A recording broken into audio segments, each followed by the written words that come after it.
साथियों, सबसे बड़ी बात है कि मेरी भारत माता का चहुमुखी सर्वांगीण विकास कैसे हो।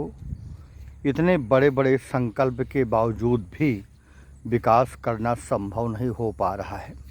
चलो इसके तह में हम आप सभी थोड़ा खोजते हैं और प्रयास करते हैं कि कारण क्या हो सकता है।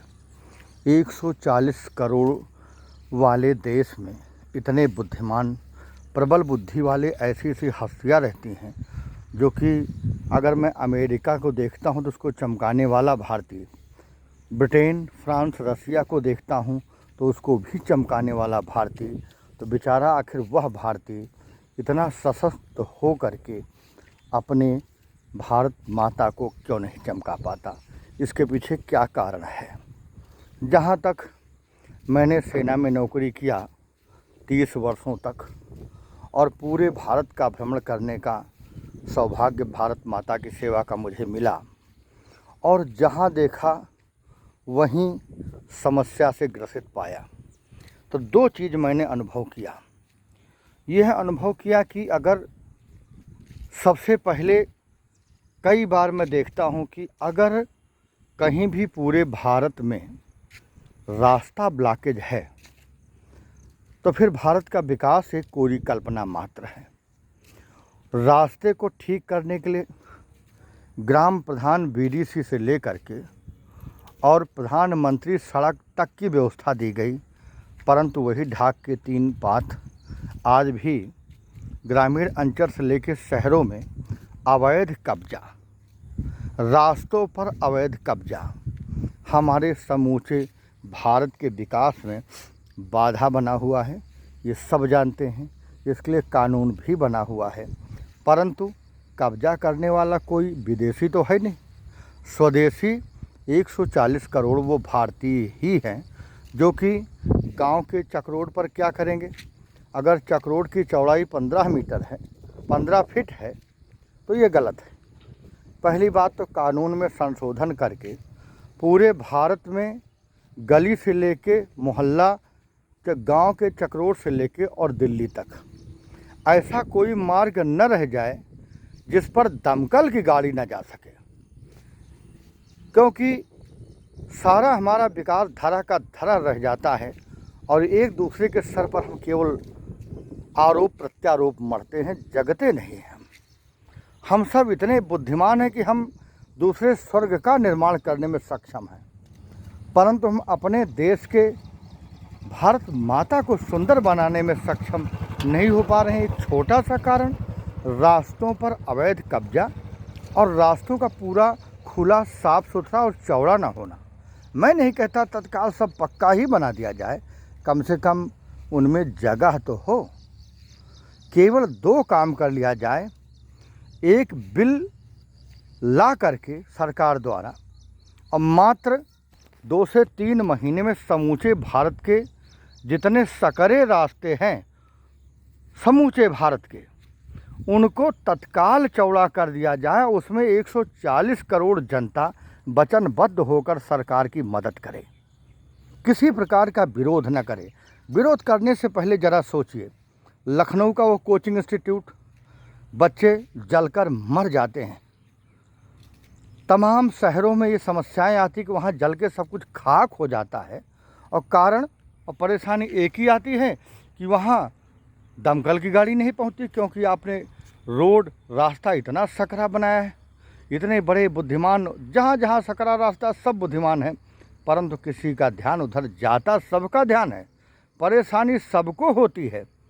मगर यही है, मैं कर क्या सकता हूँ। भाई, आप 140 करोड़ भारतीय हैं। जब भारत को आप इतना अच्छा प्रधानमंत्री दे सकते हैं, इतनी अच्छी सरकार दे सकते हैं, इतना सुंदर से आरक्षण व्यवस्था दे सकते हैं कि कोई -40 पाया तो उसको आप डॉक्टर बना देते हैं, और नतीजा आए दिन अस्पतालों में आपके ही लोग मर रहे हैं, फिर भी आप हंगामा हंगामा नौटंकी। समस्याओं की जड़ पर कार्य करने की ज़रूरत है। अपने आप को झकझोरिए, जगाइए, सरकार अपने आप जग जाएगी। लिहाजा समस्त भारत माता के जितने 140 करोड़ सपूत हैं, जितने ज्ञानी और विज्ञानी हैं, जितने ध्यानी संत महात्मा हैं, भगवान श्री कृष्ण प्रभु श्री राम फलथी मारकर न तो किसी गुफा पर बैठे थे और न कहीं शास्त्रों में उन्होंने इसकी इजाज़त दी है कि मनुष्य का शरीर मिला है तो फिर मुंह, आँख और कान बंद करके बैठो। नहीं, कर्मण्येवाधिकार से माँ फलेषु कदाचन। वेद भी कहता है चरय वेद चरय वेद चरय वेद। तो अगर हमारे 140 करोड़ भारतीय, हमारे भारत के प्रधानमंत्री जी, हमारा वह भारतीय जो कि सड़कों को ही खा गया है, कैसे खा गया हमें बता रहा हूँ। हर एक सड़कें जिस पर अवैध कब्जा, दुकान लगा करके, रेड़ी लगा करके, ठेला लगा करके, गाड़ियों की पार्किंग करके तथा ग्रामीण स्तर में दोनों तरफ कटा हुआ तार लगा के, फावड़े से काट काट के फुटपाथ ख़त्म करके, इन सब चीज़ों की समस्या से एक ही समस्या है कि जैसे कोई खाना तो खा ले मगर कॉन्स्टिपेशन हो जाए, उसका पेट ही न साफ़ हो, क्योंकि इतनी बाधा आ गई रास्ते में। बाधा जिसे हम कहते हैं खाना ठीक से हजम हो के और बाहर न निकले, तो कारण क्या, बाधा। पूरा शरीर सत्यानाश होता है, बीपी हो जाता है, शुगर हो जाता है, पता नहीं क्या क्या हो जाता है। अकाल मौत की गाल में इंसान समा जाता है। ये बात एक डॉक्टर साहब भी जानता है, और जो काल की गाल में समा रहा है, अकाल मृत्यु मर रहा है, वो जानता है। वेदना कोई नहीं समझता, लिहाजा वेदना समझें, इस फौजी की भावना को समझें।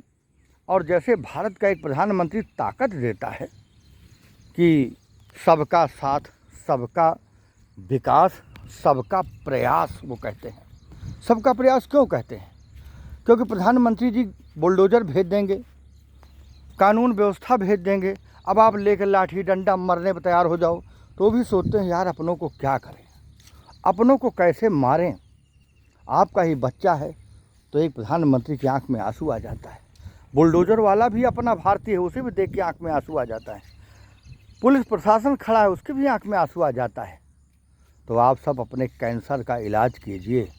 कैंसर के इलाज के लिए साफ़ सफाई और रास्तों का चौड़ीकरण, उनका अवैध कब्जा बहुत आवश्यक है कि जो जिस भाषा में समझे तत्काल उस भाषा में समझा के और हटा दिया जाए। जिस दिन यह सड़कें समूचे भारत में चक्रोड से लेकर के अब पूरी चौड़ी हो जाएंगी, और इस पर सबसे पहले गांव के बीडीसी, ग्राम प्रधान, ब्लॉक प्रमुख, जिला पंचायत मंत्री, ग्राम विकास अधिकारी, बीडीओ साहब और स्वयं डीएम साहब खाली संज्ञान ले लें तो किसी की औकात नहीं कि भारत माता को समूचे विश्व में सर्वश्रेष्ठ होने से रोक दें।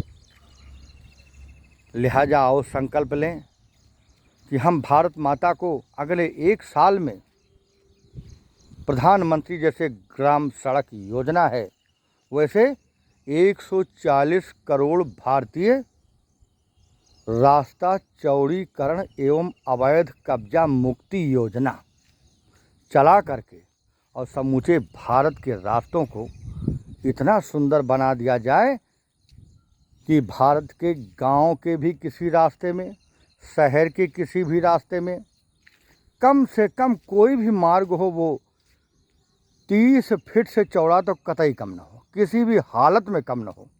चाहे जो कुछ भी करना पड़े तो किया जाना चाहिए, क्योंकि किसी भी दुर्घटना होने पर 20-20, 50-50 लोगों का जल के मर जाना और कारण केवल रास्तों को सकरा बना देना, अवैध कब्जा कर लेना, तो फिर इससे बड़ी गुंडागर्दी तो कुछ भी नहीं है। आओ संकल्प लें सब कोई कि हम सब अपनी आवाज़ इतनी बुलंद करें सोशल मीडिया के माध्यम से, थ्रू प्रॉपर चैनल, ताकि एक नियम के तहत जो भाई से सुने, अपने बीडीसी से बात करें, अपने प्रधान जी से बात करें, और प्रधान जी से होते हुए यह समस्या ब्लॉक प्रमुख, बीडीओ से होते हुए, ग्राम विकास अधिकारी से होते हुए, विधायक जी से होते हुए समस्त भारत के उच्च सम्मानित जनों तक पहुंच जाएगी। तो भारत के लोग इतने ताकतवर हैं कि अगर वो चाह लेते हैं तो आपने देखा है समूची पृथ्वी को वसुधैव कुटुंबकम बनाने की ताकत रखते हैं। और इसमें चक्रवर्ती सम्राट महाराज विक्रमादित्य, महाराज दशरथ और सबसे लेटेस्ट कहूँ तो पृथ्वीराज चौहान, छत्रपति शिवाजी महाराज, ये सब लोग ने ये करके दिखा दिया है।